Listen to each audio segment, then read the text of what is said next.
एक महत्त्वाची अपडेट तुमच्यासोबत शेअर करायची होती म्हणून आज मी व्हिडिओ लवकर अपलोड करतोय. तर मोदींनी सर्वपक्षीय बैठक बोलवली.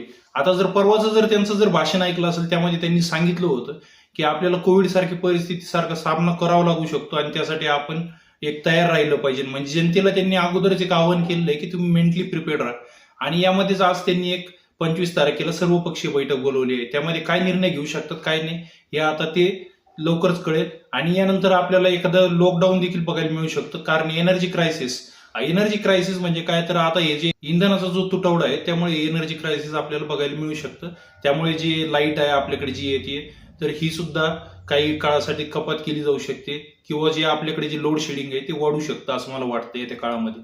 आता जर बघितलं क्युबा देशामध्ये, जर मी तुम्हाला जसं क्युबाचं देखील मागच्या वेळेस उदाहरण सांगितलं होतं की अमेरिका क्युबाच्या विरोधात एक युद्ध पुकारणार आहे, तर त्यांनी आता ही सुरुवातच केली आहे म्हणावं लागेल. कारण मिडल ईस्टमध्ये जे युद्ध चालू आहे त्याचा परिणाम त्या देशावर पूर्णपणे झालेला आहे.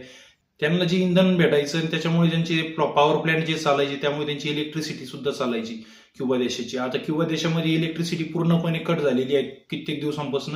हॉस्पिटलमध्ये सुद्धा काही जे पेशंट्स आहेत ते मरत आहेत कारण व्हेंटिलेटर चालत नाहीये. आणि यानंतर जर बघितलं तर बहुतेक असे जे डायलिसिसचे जे पेशंट आहेत त्यांना सुद्धा अडचणी येत आहेत एनर्जी क्रायसिसमुळे. आता इतर देशांमध्ये एनर्जी क्रायसिस जर सुरू झालेलं आहे तर आपल्याला देखील लवकर त्याची झळ बसू शकते असं मला वाटतं. येणाऱ्या दिवसामध्ये आपल्याला त्यासाठी तयार राहायला हवं.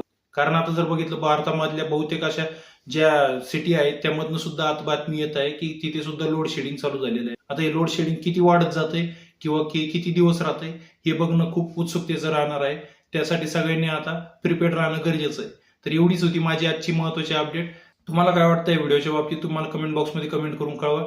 जर व्हिडिओ आवडली असेल तर व्हिडिओला लाईक आणि मित्रांसोबत शेअर करायला विसरू नका. आणि असेच महत्त्वपूर्ण अपडेटसाठी आपल्या चॅनलला सबस्क्राईब करून ठेवा. सोबतच बेल आयकॉन देखील दाबा म्हणजे येणारे नवनवीन अपडेट तुम्हाला वेळेवर भेटत राहतील. भेटत पुन्हा अशीच माहितीपूर्ण व्हिडिओमध्ये. तोपर्यंत धन्यवाद.